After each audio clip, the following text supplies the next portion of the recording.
Selamat datang di video Agus Pajak, yang membahas ketentuan umum dan tata cara perpajakan. Video ke-59, kita bahas kewenangan penyidik PNS pajak setelah berlakunya Undang-Undang Harmonisasi Peraturan Perpajakan, atau HPP.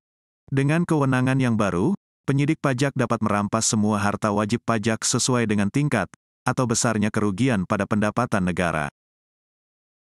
Penyidikan tindak pidana di bidang perpajakan hanya dapat dilakukan oleh pejabat pegawai negeri sipil tertentu di lingkungan Direktorat Jenderal Pajak yang diberi wewenang khusus sebagai penyidik tindak pidana di bidang perpajakan.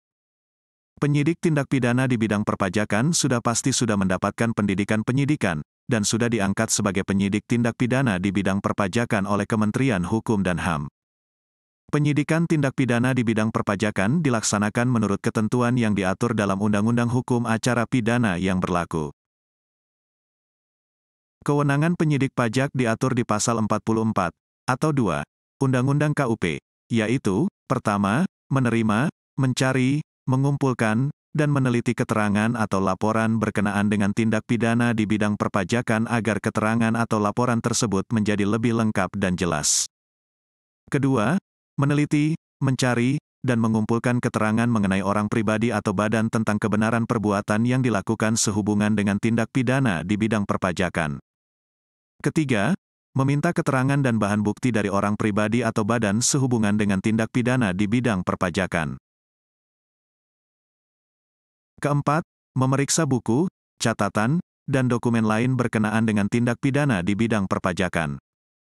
Kelima, melakukan penggeledahan untuk mendapatkan barang bukti berupa pembukuan, pencatatan, dan dokumen lain, serta barang bukti lain yang diduga terkait dengan tindak pidana di bidang perpajakan atau melakukan penyitaan terhadap barang bukti tersebut.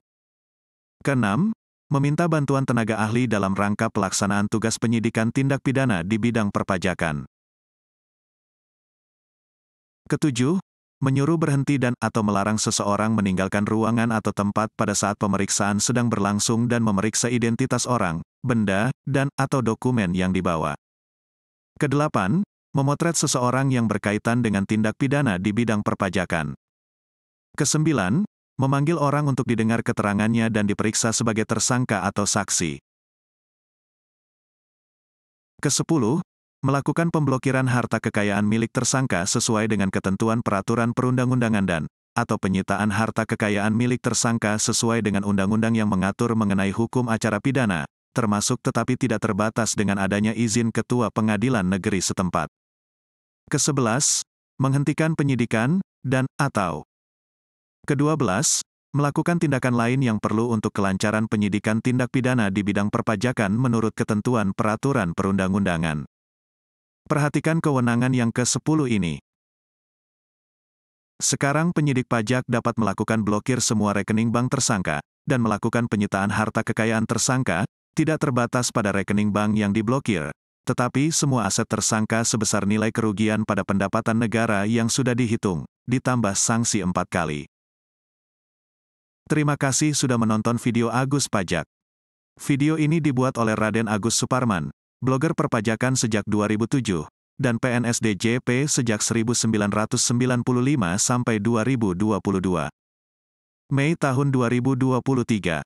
Raden Agus Suparman mendirikan PT Botax Consulting Indonesia, bersama dengan Ferdian Andrianto, praktisi pajak sejak 2001 dan memiliki izin konsultan pajak B, serta dengan Andri Dermawanto, praktisi pajak sejak 2008 dan memiliki izin konsultan pajak C.